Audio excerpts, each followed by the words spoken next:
자, 오늘 말씀 좀 시작을 해볼까 합니다.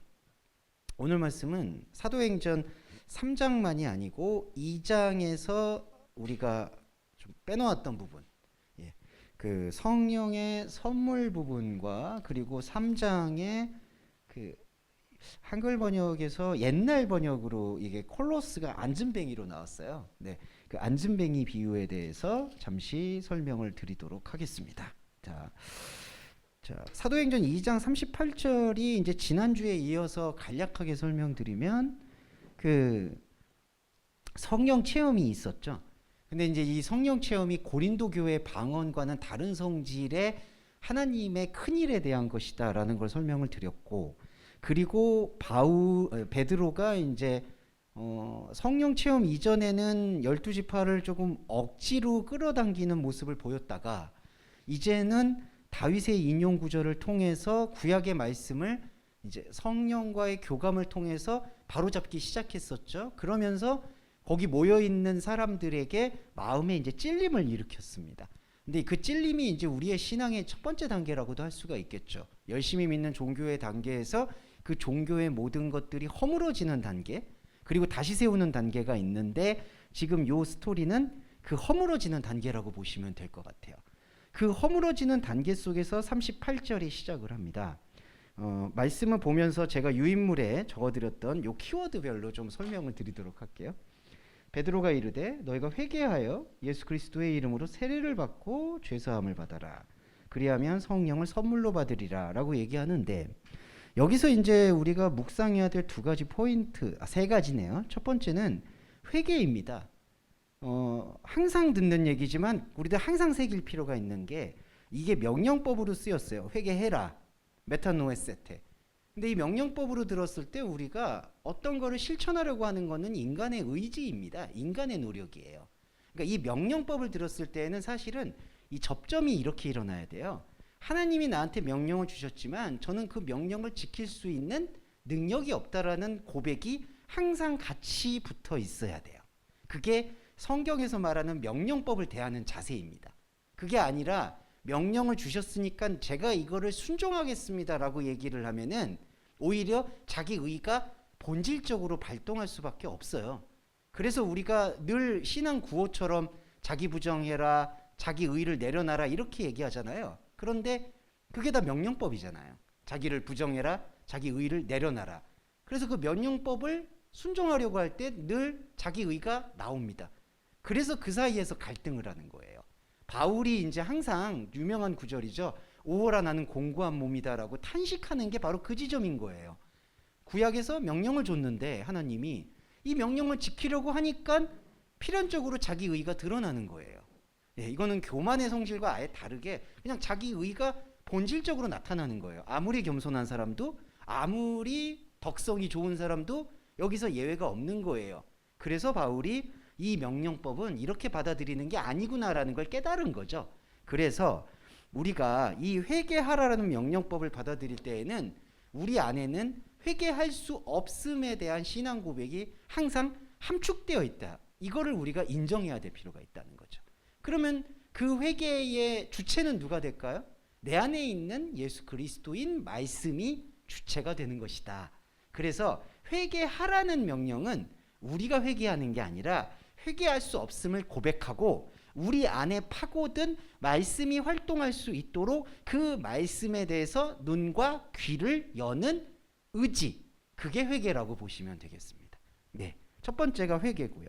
두 번째가 예수 그리스도의 이름으로 세례를 받아라 이렇게 얘기를 해요. 자, 여기서 예수 그리스도의 이름으로 세례를 받으라는 것이 어떤 의미를 보고 있느냐라고 봤을 때, 이때 말하는 세례라는 의미는 그 밥티조, 잠겨들어라라는 뜻을 우리가 묵상할 수 있어야 돼요. 잠기라는 것은 뭐냐 하면은 나의 존재의 소멸을 뜻합니다. 그러니까 예수 그리스도의 이름을 들을 때 세례를 받는다는 것은 의식이나 물 세례를 받는 걸 얘기하는 게 아니라 예수 그리스도의 이름 앞에서 내가 지금까지 갖고 있었던 모든 관계의 이름들이 물에 잠기는 것을 인정하라는 뜻이 바로 세례예요. 그래서 첫 번째로는 회개, 두 번째로는 세례. 이 의미는 모두 주체가 내 안에 있는 말씀의 활동이다. 이렇게 보시면 되겠고, 그러면은 결정적인 게 나오는 건데 이겁니다. 죄사함을 받아라 이렇게 돼 있어요. 이게 이제 에이스 아페신 하마르톤 카이 그 다음에 그 레페스데인데 죄사함을 받아라. 이거는 죄 사함이라고 많이 이게 번역이 되기 때문에 너무나 당연히 이제 사함 받는다, 면죄 받는다라는 걸로 많이 알려져 있어요. 그런데 원래 이 용서라는 단어, 사함이라는 단어의 기본어가 아피엠인데 이 아피엠이가 갖고 있는 원래의 뜻은 받아들이란 뜻이에요. 인정해라, 받아들여라, 그 다음에 수용해라. 이겁니다. 그래서 이 부분을 원래의 의미에 입각해서 말씀드리면 죄를 인정해라, 죄를 받아들여라 이 뜻이에요. 그러니까 죄를 없애라, 죄로부터 벗어나라, 죄를 면죄받아라가 아니라 하마르티아를 받아들이라는 겁니다. 그러면 우리가 이제 이런 원인들에 대해서 묵상할 필요가 있죠. 죄를 받아들이라는 것은 무슨 의미인가? 이게 표면적으로만 들으면 내가 죄인임을 고백해라라는 걸로만 들릴 수가 있는데 그 뜻이 아니라 죄를 받아들이라는 것은 그 죄가 내 안에서 계속 있을 것임을 인정하라는 뜻이에요. 그러니까 죄의 공전을 인정하라는 뜻인데, 그러면은 내가 어떻게 하나님과 귀신의 잔을 겸하여 마시는 것처럼 하나님의 은혜와 그 다음에 이 죄를 공존시키라는 것이지라고 의문이 드는데 죄의 개념이 달라지는 거예요. 그러니까 우리는 죄라고 얘기하면은 하나님과는 멀어진 것, 하나님과는 떨어진 것이라는 생각을 갖는데 하나님의 생명 안에서 죄를 보면은 이 죄는 제가 항상 말씀드렸던 하나님과의 다름이 됩니다. 그러니까 죄가 아닌 게 되는 거예요. 되게 아이러니하지만 중요한 거죠. 그래서 예수님이 이런 부분에서 바울도 정죄하지 않는 진리가 너희를 자유케 한다라고 설명을 하는 거예요. 그러니까 죄가 나 안에서 걸림돌이었고 이 죄가 사함을 받아서 내가 자유하게 된다는 게 아니라 이 죄라는 인식은 그대로 있는데 이 죄가 이제는 내가 극복하거나 넘어서야 될 게 아니라 하나님과 다름을 알려주는 생명의 재료구나라고 깨닫게 되는 순간 이 죄는 죄가 되지 않는 거예요. 칭의라는 의로움의 차원 안으로 들어오는 겁니다. 그리고 여기서 그냥 좀 심하게 말씀드리면 이런 논리들을 좀 어설프게 받아들여서 설교를 하시는 분들이 이런 것들을 적용을 또 해요. 그래서 우리가 살고 있는 삶 속에서 모든 것들은 사실은 공존하는 거다, 용서받았다 이렇게 얘기하시는데 그거는 지금 성경이 말하는 이 하마르티아를 이해를 못 하시는 상태예요. 제가 지금 말씀드렸던 잘못된 적용, 그러니까 죄하고 내가 지금 공존하고 있다 해서 속되게 표현해서 함부로 살거나 뭐 막 살거나 기준을 어긋나거나, 그렇지만 하나님은 이런 거에 아무 관심이 없으니까 나는 상관이 없어라고 얘기할 수가 있어요. 근데 거기서 가장 큰 오류는 뭐냐면 성경에서 말하는 죄라는 거는 근본적인 죄를 말하는 거죠. 그러니까 하나님과 내가 완전히 근본적으로 다른 걸 얘기하는 거고 사람들이 떠올리는 죄는 이른바 자범죄를 떠올리는 거예요. 그런데 성경에서 얘기하는 여기서의 죄의 인정, 이거는 자범죄를 얘기하는 게 아니라 하나님과 완전히 다르다라는 것을 깨닫는 죄를 말하는 거예요. 로마서에서 죄가 더한 곳에 은혜가 넘쳤다라고 얘기할 때 그 죄가 자범죄가 아니라 하나님과 다름을 더 깊이 묵상할수록 은혜라는 거죠. 근데 자범죄를 더 많이 질수록 이른바 뭐 조직폭력배, 깡패 더 많이 죄를 질수록 회개의 눈물을 더 많이 흘린다. 이거는 고문입니다, 여러분. 그런 게 자극이에요, 한마디로. 그런 간증을 통해서 막 자극을 받고 신앙의 어떤 도전을 받고 사업이 완전히 망했는데 하나님께서 부어주셨더니 뭐 100억대 부자가 됐대더라, 이런 자극. 그런 자극을 제발 안 했으면 하는 마음인데 그런 자극으로 쫓아가고 있는 게 바로 이러한 죄인식에 대한 구분이 명확하지 않기 때문이라고 봐요. 정리해 보면 죄사함을 받으라는 뜻은 죄를 인정하고 공존시키라는 뜻이에요. 그런데 그때 죄는 더 이상 죄가 아니라 하나님과 함께하는 칭의로움의 과정이 되는 겁니다. 하나님과 다름을 얻는 도구가 되는 거예요. 그게 죄사함이에요. 그래서 이렇게 되면 성령의 선물을 받는다라고 얘기를 하는 거예요. 성령의 선물.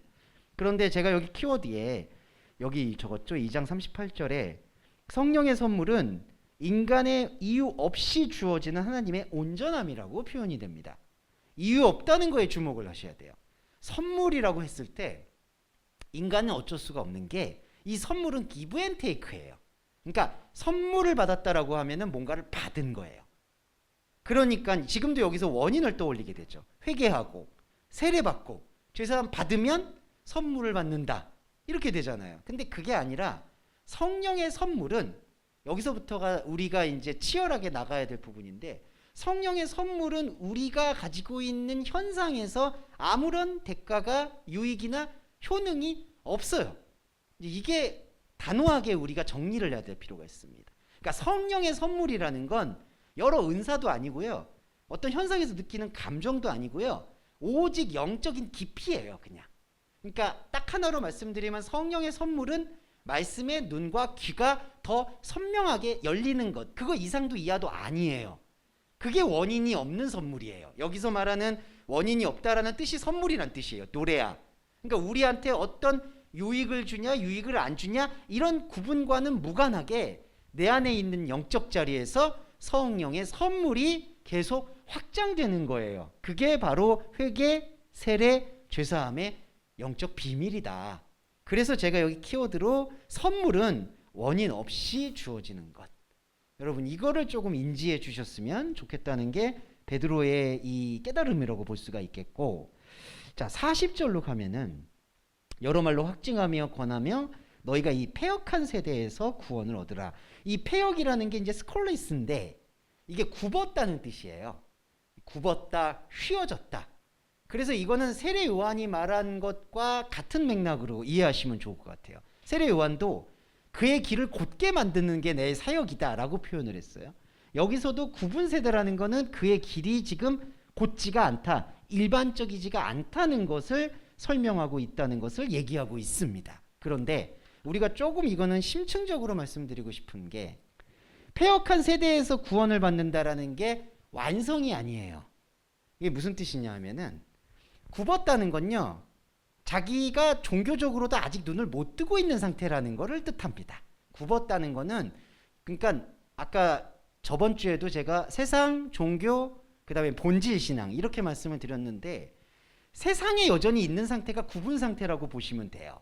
그게 스콜라스, 패역한 세대예요.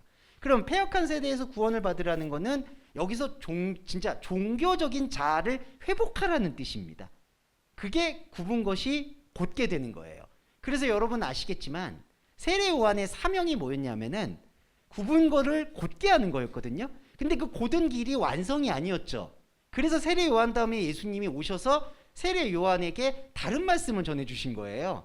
너는 이것이 완성이라고 보는데, 그러니까 광야에 나가서 그냥 석청을 먹고 그 다음에 위정자들, 부패한 사람들을 비판하고 정의를 바로잡으면 하나님 나라가 이루어질 거라고 생각한 게 사실은 세례 요한의 기대였는데, 예수님은 그 고다진 것 위에다가 또 무엇을 부어 넣으시냐면은 이 직선만이 아닌 영의 원형을 부어 넣어 주시는 거예요. 그래서 우리가 이 말씀을 분석할 때 40절에서 패역한 세대에서 구원을 받아라 라고 얘기한다면은 이 구원이 완성되는 느낌이 아니라 시작점을 말한다. 그거를 보셔야 될 것 같아요. 제가 이 말씀을 왜 드리냐면은 41절에 그 말을 받는 사람들은 세례를 받음에 이날의 제자의 수가 3,000쯤 되더라 라고 얘기를 해요. 이게 과연 다 긍정적인 맥락으로만 우리가 읽을 수 있는 거냐? 근데 그게 아니에요. 자, 3,000쯤 된다라는 이 뉘앙스, 호세이 그 다음에 트리스킬리아, 이 호세이 트리스킬리아가 뭐냐면은 3,000명쯤, 이거는 왜 누가가 이런 기록을 남겼을까를 좀 주목해야 되는데, 3,000명이라는 건요, 이제 저번에도 120명이 총회가 완성될 수 있는 인원이듯이 3,000명이라는 것도 뭔가 사람이 볼 때 우리 이런 미사여구가 있죠. 매진됐다, 성황리다, 절찬 판매한다, 엄청나다, 베스트셀러다, 이런 표현들을 느끼는 관용구라고 보시면 돼요. 3,000쯤 되었다. 자, 그래서 여기 보시면 이날의 제자의 수가 3,000이나 더하더라라는 얘기는 실제로 제자라는 단어도 없고요. 3,000명쯤 되었다는 것은 이때 당시에 사람들의 안목에 이렇게 회개가 되고 변화가 되는 거구나. 근데 제가 아까 말씀드렸듯이 그게 아직 본질로 가기 이전이에요. 그래서 이 이전의 상태를 묘사를 하는 게 지금 41절의 제자의 수가 3천이다라는 뜻으로 이해하시면 되는 거예요. 그러니까 이게 베드로한테 말씀을 들어서 패역한 세대에서 구원받으라 했더니 갑자기 마음이 회심을 해가지고 3,000명 이상의 많은 숫자가 복음을 받아들였다라고 보는 것은 죄송한 말인데 순진한 발상인 거예요. 우리가 사도행전을 볼 때 사도행전을 하나의 이 몸의 성장 과정으로 봐야 된다는 거죠. 몸이 성장하는 과정에서의 일부예요, 이게. 왜 그러냐면 자, 41절에는 이렇게 되죠. 그리고 42절에는 보시면 사도의 가르침을 받아 교제하고 떡을 떼며 기도하기를 힘쓴다라고 표현을 합니다. 이게 41절에 대한 반응이에요. 41절에 대한 반응. 그런데 41절에 대한 반응이 42절만 있는 게 아니라 43절도 공존합니다. 그게 뭐냐 하면은 요건 제가 원문으로 잠깐 보여드릴게요. 에게네토 데 파세 푸스케 포보스, 모든 혼이 두려움에 여전히 사로잡혀 있다로 직역해 볼 수가 있어요. 43절. 자, 42절에 떡을 떼는 것은 아시겠지만 이게 떡을 뗀다라는 개념이요, 이게 자기 내려놓음이라는 의미인데 떡을 부순다라는 뜻이 있어요. 이 클라시스가. 그거는 어떤 거냐 하면은 원래 성찬의 원리가 예수님의 살을 먹고 마신다는 건데, 예수님의 살을 먹고 마신다는 거는 단순히 살을 섭취하고 먹는 게 아니라 내가 부서지는 경험을 말씀을 통해서 하는 거예요. 내가 부서지는 건 어떤 나냐? 사실은 3천이나 모였다라고 욕망하는 나예요. 오히려 그게 떡을 떼면 뗄수록 부서져요. 그래서 여기서 자, 교제, 떡을 떼며 기도, 가르침, 이 네 가지는 다 같은 의미인 거예요. 그러니까 떡을 뗀다는 게 밥을 같이 먹었다는 얘기도 아니고요, 그리고 우리가 캐톨릭이나 아니면 개신교에서 하는 성찬도 아닌 거예요. 여기서 떡을 뗐다라는 것은 그리스도의 말씀이 몸을 받아들이니까 내가 클라시스, 부서지고 찢어지는 것을 경험하는 행위예요. 그게 기도고 가르침에 대한 바른 반응이에요. 자, 그런데 그러한 반응이 우리 안에서 완전한 성숙도를 높이려면은, 이른바 이게 신앙생활의 사이클로 하나의 자리를 잡으려면은 이게 계속 원활하게 돌아가야 되잖아요. 그런데 사도행전에서는 그 원활하게 돌아가는 현상만 있지 않다는 거를 여기다가 딱 적어 놓은 게 바로 요 43절, 모든 혼이 두려워한다는 거예요. 이 모든 혼이 두려워하는 것은 긍정적인 두려움이 아니에요. 그러니까 막 경외심이라든지 하나님이 막 대단한 분이야 이런 게 아니라 불안이라고 보시면 돼요. 그러니까 모든 혼이 그리스도의 세례를 받고 일시적으로는 그 굽어진 것으로부터 평탄해졌다, 나는 이제 자유해졌다라고 느끼는데, 안타깝지만 저희도 마찬가지고 이때 당시에 초대교회 사람들도 유대교나 다른 종교나 다른 문화권에 있는 사람들인데 그 사람들한테 이른바 관계자가 없을 수가 없죠. 그러니까 수많은 구조적인 하나님 모르는 것으로 쌓아왔던 바벨탑이 그 사람들을 다 지배하고 있는 거예요. 죄송한 말이지만 저희도 그렇고요. 그러니까 이게 오는 거예요. 43절에. 그래서 사람마다가 아니라 모든 혼이라고 돼 있는 거예요. 파세 푸스케. 예외가 없는 거예요. 그러니까 이거를 우리가 나는 이걸 넘어섰어 이런 게 아니에요. 저희들도 똑같이 이 두려움이 있는 거예요. 그리고 더 아이러니한 건 이 두려움의 이유가 뭐냐면은 사도들로 인하여 기사와 표적이 많이 나타나는 게 두려움이 되는 거예요.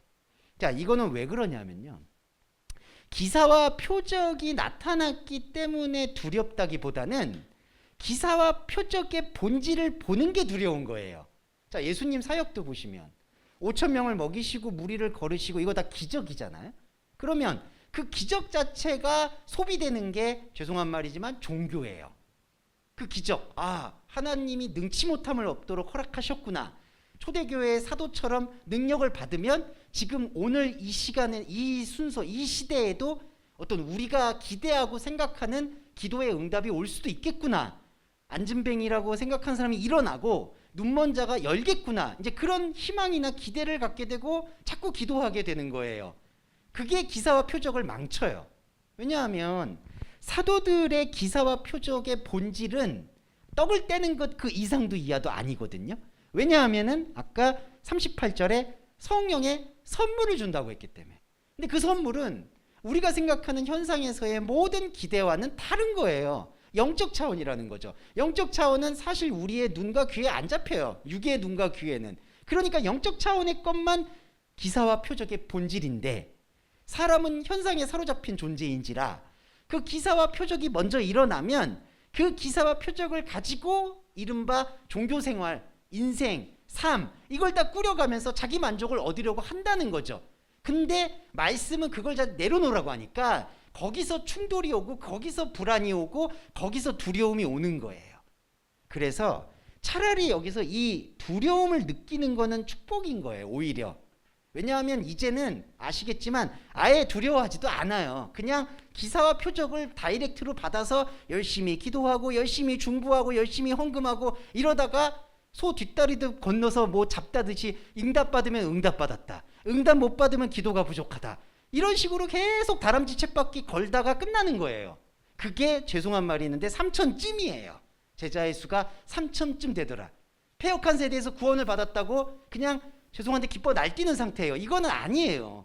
이게 오히려 더 악한 귀신 7을 끌어나올 수가 있는 겁니다. 그래서 여기 보시면 43절과 44절 사이에 접속사가 두 번 다 카이가 쓰이지 않고 내가 쓰였는데, 이게 무슨 뜻이냐면은 다 반어법이에요. 그러나 자 43절도요. 그러나 모든 혼이 사도들의 기사와 표적으로 인해서 두려워했다. 그리고 44절도 그러나 믿는 사람들은, 이거는 믿으려고 하는 사람들. 자, 이게 44절은 뭘까요? 요 43절에 두려움을 인지하고도, 지금 저희의 사이클로 말씀을 드릴게요. 저희도 자 처음에는 세상이었어요. 그랬다가 하나님을 경험합니다. 이게 이제 구부러진 것에서 펴진 거예요. 그 다음에 펴졌는데 계속 펴진 거를 직선으로 유지하려고 해요. 크로노스의 시간에서 어찌됐든 복 받으려고 해요. 그냥 편하게 말씀드리면. 근데 두려움이 와요. 그거 아니다. 지금 저희가 그 단계죠. 그래서 두려움을 느껴요. 그게 바로 44절에 그러나 믿는 사람들이에요. 그러면 뭡니까? 그러면 기사와 표적에 진짜 있는 본질은 뭡니까? 라고 묻는 사람들이 44절에 믿는 사람들입니다. 그런데 그 믿는 사람들이 어떤 반응을 보이냐면요, 같은 장소에 모였다라고 하는데 같은 장소라는 게 아닙니다. 이게 햇산 에피토 아우토인데 믿고자 하는 사람들은 그와 같은 곳에 있다. 근데 여기서는 이걸 장소라고 얘기하는 게 아니라 그 믿음의 그 자리에 있다라는 뜻이에요. 그러니까 한글 번역에서는 믿는 사람이 다 함께 있으라고 하는데 그 함께 있다는 뜻이 아니라 믿는 사람들, 믿고자 하는 사람들은 같은 자리를 바라보려고 한다. 이 같은 자리가 어디냐? 그리스도의 자리예요. 그리스도의 자리는 우리 마음 안에 있습니다. 그러니까 이제 믿고자 하는 자들은 현상에서 보이는 기사와 표적을 내려놓을 수 있는 영적 담대함이 생기는 거예요. 그리고 내 안으로 시선을 집중시키는 거죠. 그와 같은 자리에. 에피토 아우토. 그러면 뭐가 일어나냐면요, 영적 현상인데 모든 물건을 서로 통용하고라고 돼 있는데, 이거는 뭐 번역이 더 어떻게 할 수가 있는 게 아니니까 해석을 드리면 카이 에이콘 아판타 코이노니아거든요. 근데 이 코이나인데 공동으로라는 게 어떤 뜻이 있냐면은 무가치한, 보편적인, 그저 그런, 이런 뜻이에요. 그래서 코이네라는 단어가요, 그냥 일반 사람, 우리식으로 좀 해석하면은 그냥 평범한 사람, 코이네. 그래서 시장이라는 뜻도 이 코이네라는 뜻이 있습니다. 그래서 이제 여기 그리스 여행 가시면 거기 간판에 슈퍼마켓, 우리 슈퍼마켓 보면 거기 코이네라고 써요. 예, 그러니까 막 잡다한 거 다 판다, 뭐 이런 거를 코이네라고 하더라고요. 예, 그리스 갑자기 가보고 싶은 생각이 제가 유튜브 영상으로만 봐가지고 갑자기 헬라어 보니까 너무 막 반가운 거예요. 거기 이렇게 간판에 헬라어가 써 있더라고요. 예, 그래가지고 반가웠는데, 자, 그 얘기를 드리는 이유가 뭐냐? 여기서 모든 물건을 서로 통용한다는 뜻인 이렇게 번역이 됐는데, 이거는 이렇게 번역되는 게 도대체 왜 이렇게 번역이 됐는지 좀 모르겠는데 그냥 의미를 풀어드릴게요. 모든 물건이, 아니면 자기에게 주어진 모든 것이 하잘것 없다는 것을 알았다는 뜻이 됩니다. 그러니까 이 코이네라는 단어를 의도적으로 쓴 건요, 이 사람들이 모였죠. 만약에 자, 믿고자 하는 사람들, 저희도 모였어요. 근데 죄송한 말이지만 저희들 다 지금 나이, 성별, 학력, 편차 다 달라요, 여러분. 근데 다 다른데 저희가 여기서 말씀 앞에서 공통점이 뭐냐 하면은 내가 지금 갖고 있는 게 코이네라는 거예요. 그러니까 이거는 다른 사람이 해도 아무 상관이 없는 거. 이게 뭘까요? 우리가 가지고 있는 삶에 꾸려왔던 관계적인 것들은 하나님 앞에서 그냥 똑같다는 거예요. 여기 죄송한 말인데 누가 대통령이 계셔도 어떤 유명한 작가가 있어도 유명한 아티스트가 있어도 똑같아요. 이건 아무 상관이 없다는 거예요. 그거를 믿고자 하는 사람들이 깨닫게 되는 거예요. 왜 그럴까요? 자, 요것도 중요한데 말씀을 드릴게요. 이 깨달음이 왜 중요하냐 하면은 우리가 흔히 이제 달란트라는 걸 생각을 해요. 자, 하나님한테 은혜를 굽었던 것에서 펴져서 은혜를 받았고 기사와 표적을 통해서 마음의 용기를 얻었고 치료를 받았다. 그럼 그 다음에는 어떤 게 들어오냐 하면은 성령의 선물이 왜곡이 되는 거죠. 내가 하나님한테 이렇게 받은 은혜를 어떤 형태로든 하나님께 헌신하는 삶을 살아야 되겠다. 그게 좋은 말로 사명으로 포장되고 또 어떤 좋은 말로 헌신으로 포장이 되는 거예요. 근데 그 사명과 헌신은 이 44절을 이해할 수가 없게 되는 거예요. 모든 물건을 통용한다는 게. 그래서 여러분 여기서 모든 물건을 통용한다는 건요, 사실 현상적으로도 그게 입증이 안 돼요. 이걸 문자적으로 얘기하면요, 그때 당시 정말 예루살렘 교회가 모든 물건을 통용했냐? 아니에요. 아시겠지만은 다 사적 재산을 인정했어요. 이렇게 다 가지 않았어요. 심지어 바울의 교회들은 재산 때문에 분쟁을 일으키잖아요. 근데 바울이 그걸 가지고 요 사도행전 말씀을 문자적으로 적용 안 해요. 그러니까 모든 사람들을 다 통용하라고 했는데 만약에 이게 문자적인 원칙이면 교회는 그렇게 갔어야 돼요. 근데 전혀 그렇지가 않았죠. 그러면은 문자적으로 안 지켰으니까 회개하라, 이게 아니라는 거예요. 여기 말하고 있는 오순절 경험한 믿는 사람들이 물건을 통용했다는 거는 현상적으로 주어진 자기 달란트, 이른바 그거는 하나님께 단 1도 영광 돌리는 게 아니다라는 걸 이제 안 거예요. 그러니까 45절에 재산과 소유를 팔아요. 이 판다는 게요, 이게 이제 그 에피프라스콘 쓰였는데 이게 그냥 뉘앙스를 좀 읽어주시면 좋은데, 판다는 게 우리가 팔 때도 이런 거 있잖아요. 좀 되게 신중하게 파는 게, 거래하는 게 있고 그런 단어가 있고, 아니면 우리 단어 중에 이런 게 있죠. 그냥 쌍으로 도매금으로 팔아치운다. 이 단어는 그 뜻이에요. 팔아치운다. 재산과 소유는요, 자기가 가지고 있는 달란트예요. 이걸 팔아넘긴다는 거는 무슨 뜻이냐? 실제로 팔아넘긴다는 뜻만이 아니라 이거를 그냥 아주 쓸모없는 것으로 내려놓는다는 거예요. 그러니까 정말 무모하게 자기가 갖고 있는 재산이나 자기가 갖고 있는 직위나 자기가 재능을 하나님의 말씀 앞에서만큼은 싹 내려놓는다는 거예요. 예. 그러니까 이게 우리한테 가장 중요한 건데, 여기서는 이 달란트가요, 좀 요것만 더 말씀드리면, 여기서 말하는 이 달란트는 내 세상의 욕심만 얘기하는 게 아니에요. 세상의 쥐만 얘기하는 게 아니라 더 핵심은 종교적인 수행을 뜻합니다. 종교적인 수행, 우리가 이게 뭐가 있죠? 기도하죠? 헌금하죠? 대표적인 것들, 그 종교적인 수행을 하나님 앞에서 일시의 유익은 있어요. 지금 저희가 여러분이 의지를 갖고 이 교회에 모이시는 거 종교적 의지예요, 여러분. 근데 하나님께서는 이 종교적 의지를 가지고 여러분들을 의롭다 여기시는 게 아니에요. 이 종교적 의지는 분명히 중요하죠. 그것도 동료드려야죠. 하지만 더 중요한 거는 이렇게 내가 종교적 의지를 갖고 와서 막 열심히 기도하고 아멘하고 만세삼창했다고 해서 하나님께서 진리의 문을 열어주시는 게 아니라는 거를 여기서 명확히 해야 된다는 거예요. 그래서 재산과 소유를 판다는 건요, 자기의 종교적인 것도 내려놓는다는 뜻이 있다. 이거를 우리가 잊지 말아야 될 것 같아요. 자기의 종교적 수행을 내려놓는다. 그러니까 자, 사도행전 안에서 말씀을 지금 과정이었어요. 세상에서 굽어진 것에서 종교로 오고, 종교에서 진짜 질문을 가져요. 그게 믿는 사람이에요. 믿는 사람에게 이제 포커스가 보여야 되는 건 가슴 아프지만 내 인생 전체에 하나님 앞에서의 쓸모없음, 그저 그런 거, 이걸 인정해야 된다는 거예요. 그러니까 제 인생도 그저 그런 거예요. 이거를 힘들지만 세상적인 것과 비교해서 그저 그렇다고 하지 마시고 하나님의 시선 앞에서, 하나님의 시선 앞에서 변명할 게 없어요. 그냥 죄송한데 나 인생 그래도 이렇게 살았어, 어떻게, 이거 없어요. 그냥 싹 사라져요. 그리고 그게 복이에요. 우리가 인생 뭐 이렇게 저렇게 살았어 해도요, 하나님 앞에나 아니면 사람 앞에도 흠결 없는 사람 없습니다. 그냥 다 드러나면요, 죄송한데 추잡해서 견딜 수가 없는 거예요. 사람의 그 밑바닥을 들여다보면은. 그거 가지고 무슨 달란트를 삼습니까? 그래가지고 무슨 기도를 한다고 응답이 있겠어요? 그게 아니라 그거를 싹 다 무화시키고 싹 다 코인에 그냥 그저 그런 걸로 넘겨버리시는 게 오히려 진짜 복이지 않습니까? 내 인생의 이 지저분한 것들을 하나님이 다 기억한다고 해보세요. 그건 못 견뎌요. 저는 여러분들은 정말 성실한 삶을 사셨기 때문에 뭐 체감이 덜 하시겠지만 저같이 방탕한 삶을 산 저한테는 정말 이런 것들을 하나님께서 막 속속들이 다 보신다 그러면은 아마 못 살 거예요. 이해하실 거라고 조금 이제 이해해 주실 거라고 생각을 해요. 저는 너무 경험이 나 이러면 못 살아. 복음을 못 듣겠어. 그런데 하나님께서는 그거를 코인에 그냥 넘겨버리신다는 거예요. 그리고 이것 우리 자신도 거기에 피드백이 와요.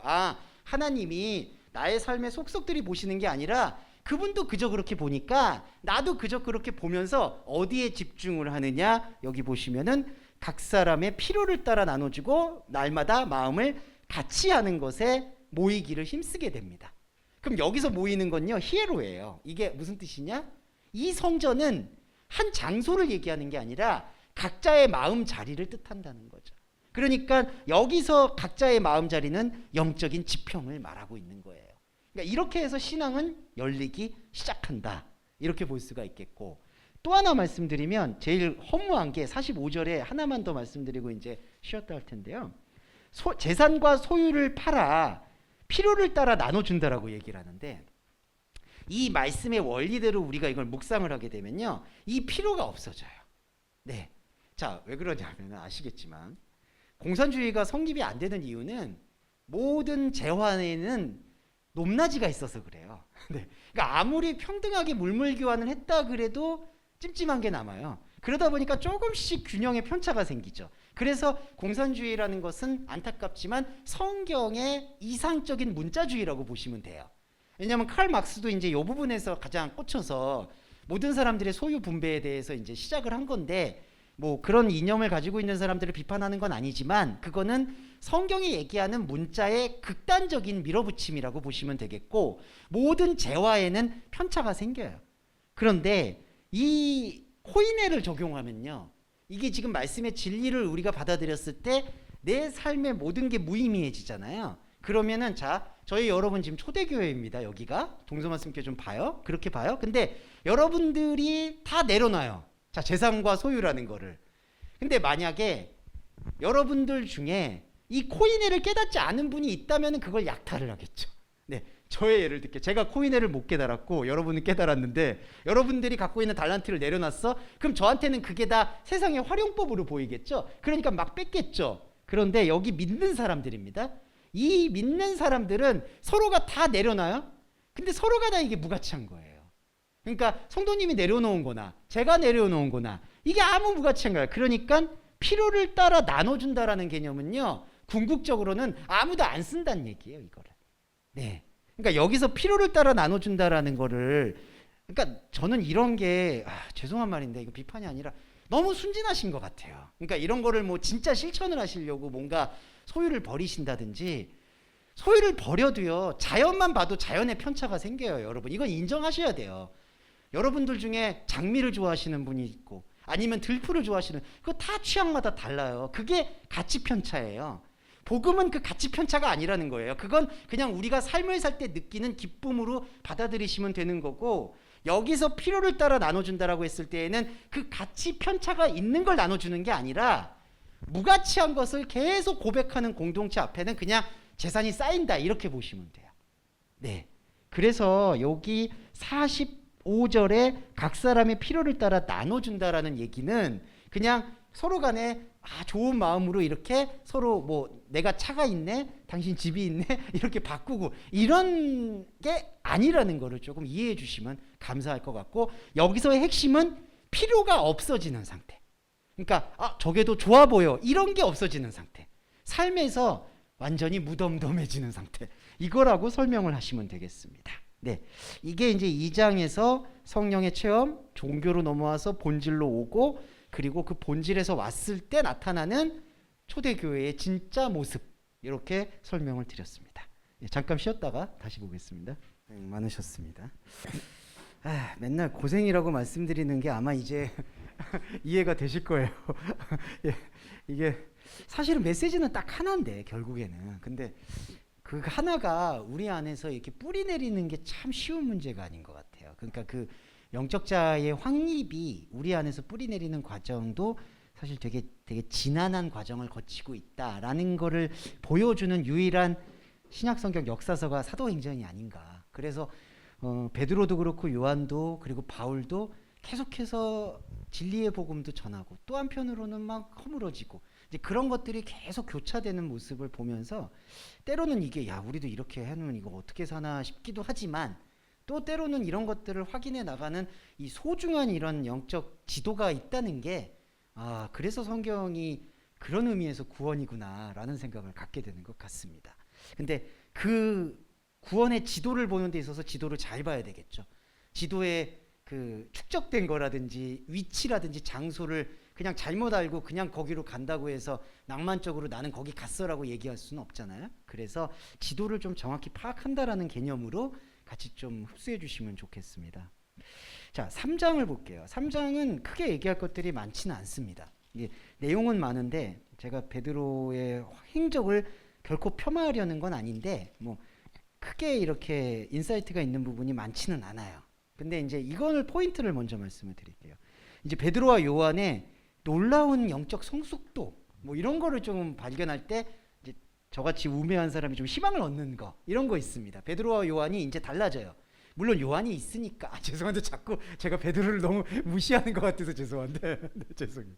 이거 나중에 이런 말하면 좀 미신적이죠. 하늘나라 가면 베드로가 막 저 후드를 펼 것 같다는 생각은 들어요.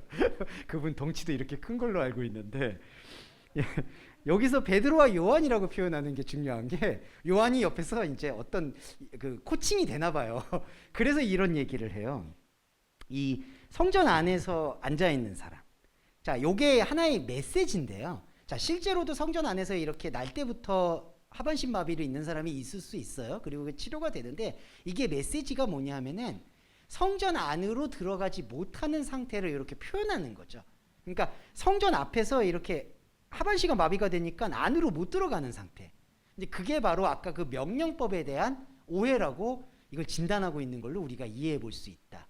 명령법의 오해가 뭐냐 하면은 명령법을 아까 회개하라고 들었을 때든 회개하려고 가잖아요. 그러면 마리아처럼 회개하라는 그 명령하신 분의 안으로 들어가는 게 아니라 마르다처럼 회개하신 분의 명령을 듣고 그 일을 하려 밖으로 나간다는 거죠. 네. 그러니까 이것도 성전 앞에 지금 여기 성전에 들어가는 사람들에게 구걸하기 위하여 날마다 아름다운 문 앞에 앉은 사람. 이거는 안으로 들어가는 게 아니라 계속해서 밖에서 이 구걸이란 단어가 에로타, 간구하다는 뜻입니다.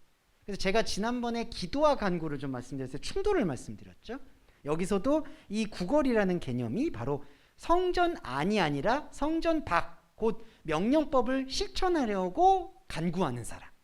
그래서 이게 우리의 기도 제목에서 제가 왜 기도를 좀 패러다임을 바꿔서 하시라고 계속 말씀을 드렸던 이유는요. 어떤 분들은 그냥 그래도 기도하면 좋지 않아요 라고 얘기하는데 좋은 게 아닌 게 성전 밖의 기도들이 많아져요. 이럴수록. 그러니까 뭔가 하나님께서 나한테 의미 있는 삶을 살라고 주셨어. 뭘 주셨어 했는데 내가 그걸 열심히 살려고 하는데 잘 안 되는 것 같아. 주님 도와주세요. 어떻게 해주세요. 자꾸 그런 기도들이 쌓이면요. 성전 안의 기도가 사라지고 성전 밖에서 자꾸 기도를 하게 돼요. 그래서 이런 기도도 좋지 않냐라고 얘기하시면은 저는 사실 그게 좋다라고 얘기를 못 드리겠어요. 왜냐하면 사람이요. 기도라는 게 기도하다 보면 마음이 거기 쓰이거든요. 그리고 거기에 행동하게 돼요. 그러면 행동, 시간, 노력 거기로 성전 밖으로 가게 되는 거예요. 그러면 사람은요. 인생이 주어진 사람들이기 때문에 저희가 초월한 사람들이 아니니까 그만큼 에너지를 다 쓰는 거죠. 그만큼 손해예요. 죄송한 말인데. 그래서 이 성전 밖의 에로타, 기도는 우리에게 해악이다. 그리고 이것이 이 하반신 마비를 앓고 있는 사람을 모델로 했지만 우리의 모습이기도 하다라는 것을 말씀드리고 싶고 베드로가 여기 보시면 6절에 은과 금이 없다라고 얘기하는 것 이것도 가치 편차입니다. 그러니까 베드로가 이제 이 하반신 마비 사람을 치료해요. 실제로 치료가 돼요. 자, 근데 이게 기사와 표적이죠. 그러면 이 기사와 표적을 표면적으로 보게 되면 어떻게 될까요? 하나님을 성령 받아서 믿었더니 죄송해요. 안진뱅이가 일어났다. 딱 이게 되는 거예요. 나도 그럴 수 있다. 근데 내가 지금 안진뱅이는 아니니까 그럼 내 삶의 문제는 뭘까? 이거예요. 딱 이 흐름. 그게 아까 성령 받아서 기사와 표적을 봤더니 두려워하지 않고 그냥 그 기사와 표적을 활용하는 사람들. 근데 여기서는 베드로가 이걸 깨달은 거죠. 은과 금은 없다는 얘기는 나한테는 가치 판단이 없다. 그리고 여기 보시면 나사렛이라는 단어를 씁니다. 베드로가 이런 표현을 잘 안 쓰신 걸 아마 확인해 보실 수 있어요. 그는 항상 베드로는 이랬죠. 예수님 살아계실 때도 주는 그리스도시여 살아계신 하나님 아들이다. 그거는 항상 나사렛이라는 이름을 지우고 싶어 하는 거였죠. 근데 여기 보세요. 최초로 이게 나와요. 나사렛 예수 그리스도. 왜냐하면 나사렛에서는 무슨 선한 것이 날 수 있느냐라는 게 사람들의 생각인데 이게 이제 의도적으로 베드로가 사람들의 가치를 이게 흔들기 시작하는 거예요. 그래서 이 베드로의 말씀 깨달음이 놀라운 거죠. 은과 금은 가치고 나사렛은 그 가치의 기준으로 볼 때에는 완전히 하급인 거예요. 근데 이 하급을 일부러 얘기하는 거는 예수 그리스도가 하급이냐 상급이냐가 아니라 또 하나 예수 그리스도가 겸손하게 태어났다 그것도 아니고 예수 그리스도는 이제 우리의 높낮이와 상관없이 계셨다라는 게 나사렛 예수 그리스도의 이름으로 걸어라 이 뜻으로 보시면 되겠습니다. 자, 그래서 우리 안에도요. 이런 게 조금 이제 인식을 해주시면 좋은 게 우리 안에도 이제 그리스도인한테 제가 지금 자꾸 무의미를 말씀드리잖아요. 근데 여러분의 인생의 현상적 궤적에서 하나님의 이른바 돌보심이 없다고 생각하시는 것도 우리 생각이에요. 그러니까 무슨 얘기냐? 하나님은 내 인생 모든 걸 무의미로 보셨어 라고 얘기하면 또 인간의 생각은 그저 그렇게 봤으니까 그냥 그저 그렇게 살다가 죽으라고 말하시는 것 같아. 근데 그것도 우리 생각이라는 거예요. 그저 그렇다라는 가치관도 이미 하급이라는 게 스며들어 있는 거예요. 아까 코인회를 들었을 때 그냥 보편적인 거라고 들었으면 귀한 게 아니라고 일단 입력되잖아요. 근데 그것도 넘어서야죠. 귀한 거다 천한 거다 이게 없는 거예요, 여러분. 그냥 주어진 거예요. 그저 그런. 그러면 하나님께서 이 삶에서 당신의 섭리를 발휘하시는 거죠. 왜냐하면 우리가 영적 자리를 더 깊이 마련할 수 있도록. 그래서 간증들이 나오는 거예요. 근데 그 간증들이 잘못된 건 뭐냐? 그 하나님께서 배려해 주시는 그 무의미한 삶에 대한 이끄심을 표적과 기사로 보니까 이게 아예 가치가 달라지는 거죠. 아, 하나님께서 나를 불쌍히 여기셔서 나를 높여주셨다 자꾸 얘기하죠. 그렇게 간증하죠. 그게 다 가치 판단인 거예요. 일단 겸손을 위장한 코스프레가 되는 겁니다. 네. 근데 이제 죄송하지만 그분들은 그게 코스프레라고 생각을 안 하게 되죠. 말씀을 깨닫지 못하는 분들은 그게 진짜 정말 부족한 나한테 계속 은혜를 주시는구나 라고 얘기하죠. 그거를 비난하고 싶은 생각은 전혀 없어요. 하지만 말씀의 흐름 안으로 들어왔을 땐 그걸 내려놔야 되는 거죠. 이게 기사와 표적을 믿고 계속 따라가는 것들은 끊어내야 된다. 이 삶은 무의미하다. 하지만 무의미하다고 해서 하나님께서 저버리는 게 아니다. 왜냐하면 요 실제 사건이라고 저는 믿어요. 이 하반신 마비가 일어난 게 저는 하나님이 당연히 가능하다고 봐요. 네. 왜냐하면 하나님이 제가 못하실 게 없다고 생각하진 않아요. 당연하죠. 근데 중요한 건 이거죠. 하나님이 못하실 게 없다고 해서 그거를 현상으로 자꾸 배설하는 게 과연 어떤 의미가 있겠냐. 그래서 베드로가 은과 금이 없다라고 얘기한다는 거죠. 이게 베드로의 조금 깊어진 모습이다라고 볼 수 있겠고, 그 다음에 아이고 또 시간이 제가 안배를 잘 못해서 길어질 수 있는데 오늘 잠깐 좀 설명드리고 다음 주에 또 추가하도록 하겠습니다. 3장 15절 같은 거 좀 볼게요. 여기 3장 15절 조금 넘어갔는데요. 이런 것들이 인식이 좀 필요해서 구분이 필요해서 말씀드릴게요. 우리가 14절부터 보면 너희가 거룩하고 의로운 자를 부인하고 도리어 살인한 사람을 놓아주기를 구하며 생명의 주를 죽였도다. 그러나 하나님이 죽은 자 가운데서 살리셨으니 우리가 이 일의 증인이다. 이렇게 표현을 합니다. 요게 시간차가 좀 느껴지셔야 돼요. 무슨 뜻이냐면은 우리가 생명의 주를 죽였는데 예수님은 살아났다. 이 뜻이 아니라요. 요 시간차를 보셔야 돼요. 우리는 인간은 2000년 전이나 지금이나 생명의 주님을 죽여요. 살인을 합니다. 참 안타깝지만 우리 안에 하나님의 생명을 계속 사산한다고 하죠. 그러니까 우리 삶 자체가 지금 만약에 영적 자의 눈을 뜨지 않고 있으면요 혼적 자로 사는데 혼적 자는 그냥 살인하는 존재라고 보시면 돼요. 카인이라고 보시면 돼요. 그러니까 종교가 있든 세상에 있든 없든 카인이에요. 그냥 그러니까 땅을 딛고 사는 것 자체가 죽이는 거예요. 첫 번째로는 나를 죽이고 두 번째로는 나와 관계 맺고 있는 사람을 죽여요. 여기서 예외는 아무도 없어요.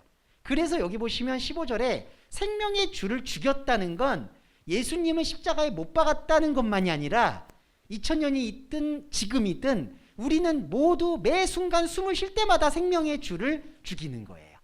그러면 생명의 주를 죽이는 우리가 있고 살리시는 죽은 자 가운데서 살아나는 하나님이 있어요. 하나님도 당신의 그리스도를 계속 살려요. 어디서 살리느냐? 바로 우리 마음 안에서. 예.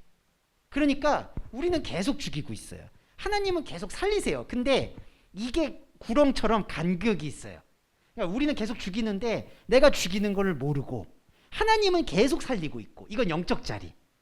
근데 복음이 위대한 것은 복음이 구원의 맥락이라는 것은 이 간격 이걸 허무는 거예요. 성전에 휘장을 찢는다는 게 내가 계속 죽이고 있다는 것 아까 죄를 말씀드렸잖아요. 내가 살인자라는 것을 보여주는 거예요. 요 십자가 복음을 통해서. 그러면 뭐에 눈뜨냐면은 시간을 넘어서서 계속해서 우리를 네크로스 죽은 자 가운데서 살려내시는 하나님을 보는 거예요. 그러니까 하나님은 아버지가 일하시니 나도 일한다라고 얘기하잖아요. 당신의 시간 속 그러니까 우리 시간이 아니라 당신의 시간에서 계속 살리고 계시는 거예요. 끊임없이. 근데 우리가 복음을 관통하지 않으면 그걸 못 보는 거예요. 그래서 이거는 예수님이 죽었다가 3일 만에 살아났다를 얘기하는 게 아니라 여기서는 우리는 매번 죽이는 카인이고 하나님은 매번 살리는 부활체인데 이 부활체와 카인 사이에 막힌 담을 허물어내는 그리스도의 십자가 복음에 대한 이해만이 이 죽임을 살림으로 바꿀 수가 있다는 거. 그게 바울이 말하고 있는 깨달음이에요. 그러니까 15절에서 제가 이 원리를 왜 말씀을 드리냐면은 우리가 이 일의 증인이다라고 얘기를 할 때에는 자꾸 뭘 증언하려고 하냐면은 이걸 증언해요. 예수님이 십자가에 못 박혔다가 3일 만에 살아나셨습니다. 근데 여러분 그거는 그냥 팩트, 사실입니다. 사실은 믿는 게 아니에요. 현상으로 나타난 것. 사실을 왜 보여줬냐라는 그 의미를 믿어야 되는 거죠. 그러니까 예수님이 왜 십자가에 못 박히셨느냐라는 의미가 말씀으로 내 안에 들어와야지 하나님이 당신의 시간 속에서 끊임없이 나를 죽음으로부터 살려내고 계시구나. 그거를 느끼는 거죠. 그러면은 이게 하나로 통합이 돼요. 나의 살인자와 나의 살인과 하나님의 살아남이. 그러면 이게 어떻게 되죠? 이게 코이네가 돼요. 그러니까 나는 계속 죽일 수도 있어요. 죄송한데 계속해서 내 관계의 자아는 하나님을 모르는 상태에서 다른 행동들, 속된 표현으로 이 뻘짓을 할 수가 있거든요. 그런데 그럼에도 불구하고 나의 모습이 하나님 앞에서 당당해지는 것은 내가 하나님과 다른 삶을 살고 있어도 이 다름을 하나님께서는 하나의 영역으로 만들어 내시는구나. 그게 언약이고요. 이렇게 되면은 이제 죽음과 살아나는 게 점점 하나로 통합이 되는 거예요. 그 통합되는 거를 바울이 나는 날마다 죽는다라고 표현을 하는 거예요. 이게 이 15절에 생명의 주를 죽였다. 그러나 하나님이 죽은 자 가운데서 살리셨다. 이 원리라고 보시면 좋겠습니다. 그리고 또 하나 3장 19절에 보시면 그러므로 너희가 회개하고 돌이켜. 이것도 이제 아까 명령법 얘기 드릴 때 주체가 우리가 아니다라는 건 설명드렸고 그 다음에 이같이 되면 너희 죄 없이 함을 받으라 라고 얘기하는데 이것도 좀 죄송한데 순진한 번역이고요. 죄를 없이 한다는 게 아니라 죄를 쓸어내려라. 이거는 뭐냐면은 죄를 이게 씻기라는 얘기인데요. 이제 이게 엑셀레이페나인데 씻겨낸다는 게 물로 씻겨낸다라는 의미만이 아니라 위에 올랐던 거를 밑으로 내려보내라. 이거를 이제 한문으로 표현하면 직하라고 표현해요. 그러니까 위에 올라선 것을 아래로 내려보내라. 이게 이제 공법을 하수같이 뭐 정의를 제가 이 말씀을 구절을 참 이런 우매함을 죄송합니다. 어떤 목사님들은 막 장절까지 외워서 적으시는데 이거 다 녹음되는데 정말 부끄럽네요. 아모스서에서 이제 물같이 흘러내리라 이런 표현이 있는데 그게 무슨 뜻이냐? 위에 있는 것처럼 높이 보이는 것을 아래로 낮추라는 뜻이에요. 이 겸손도 그 뜻이에요. 타페이노스도 위에 있는 거를 아래로 낮춰라 이 뜻이에요. 그러니까 여기 죄들을 씻어라. 여기 너희 죄 없이 함을 받으라는 거는 죄를 씻으라는 얘기인데, 씻으라는 얘기가 정결하게 만들라는 것만이 아니라 죄에 대해서 무거운 중압으로 내려놓고 있었던, 올려놓고 있었던 것을 내려놓으라는 뜻이에요. 이 내려놓으라는 뜻은 뭐냐면은 죄의 가치와 생각을 바꾸라는 뜻입니다. 죄의 가치와 생각이 우리가 어떻게 바꿨죠? 그냥 쉽게 말씀드리면 자범죄 영역이 아니라 이거는 존재 자체의 영역이었다. 하나님과 다른 거였다. 그걸 깨닫는 영역인 거죠. 그러니까 죄가 아닌 게 이걸 깨닫는 죄로 보는 거예요. 이제 그리스도의 복음을 통해서. 그게 바로 죄의 없이함입니다. 이렇게 되면 유쾌하게 된다라고 표현하는데, 이게 유쾌하게 된다는 게 아니라 요 단어만 설명드리고 오늘 마무리하면 좋겠는데요. 이게 아나푸시코예요. 그래서 다시 숨쉰다. 근데 이 푸시코가 숨쉰다는 얘기도 있고, 또 하나 다시 영적으로 눈을 뜬다라는 얘기도 됩니다. 푸시코, 푸시크로스, 푸뉴마. 그래서 아나푸시코가 여기 보시면 유쾌하게 된다라는, 이걸 왜 유쾌함으로 번역했는지 모르겠는데 아나푸시코, 다시 숨쉰다는 거예요. 자, 그러면 우리는 한 번도 숨쉰 적이 없는데 왜 다시 숨쉰다라는 얘기를 썼을까? 요거를 잘 이해해야 되는데, 자, 이같이 하면 다시 숨쉬게 되는 것을 주 앞으로부터 이룰 것이요 라고 표현할 때 우리는 한 번도 솔직히 숨쉰 적이 없거든요. 근데 왜 다시 숨쉰다라고 얘기할까? 이거를 이제 관점을 하나님의 입장으로 바꾼 거예요. 그러니까 하나님은, 자, 우리가, 나 주원규가 원래부터 숨쉬는 거예요. 하나님이 볼 때에는. 그게 예정이에요. 그러니까 뭐 구원받은 사람들이 결정되어 있다, 그 예정이 아니라 하나님의 입장에서는 모든 이가 숨쉬도록 되어 있는 거예요. 근데 이 숨쉴 수 있는 우리가 지금 죽어 있는 거죠. 타나토스.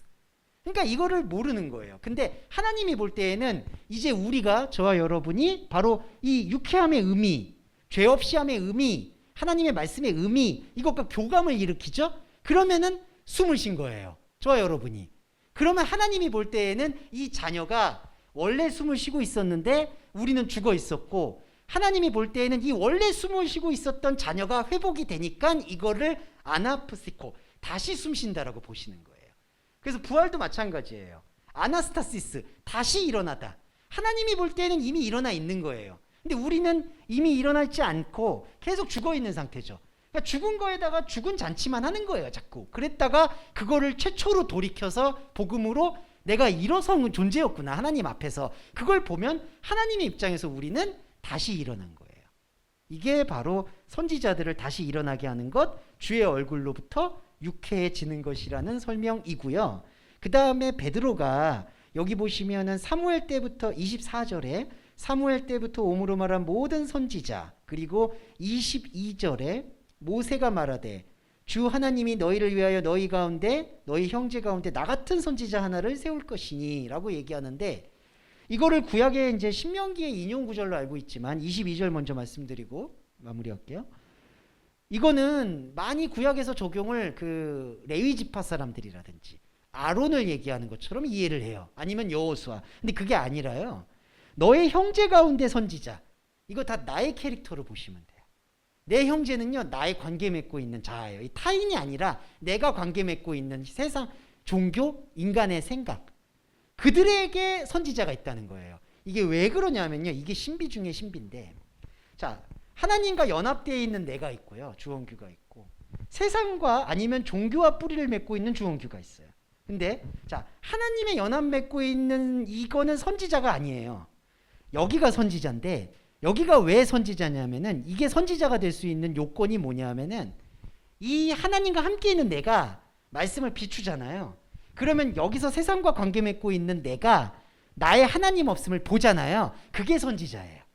그러니까 이사야, 에스겔, 예레미야 모두 자신의 하나님 없음을 고백하는 과정이에요.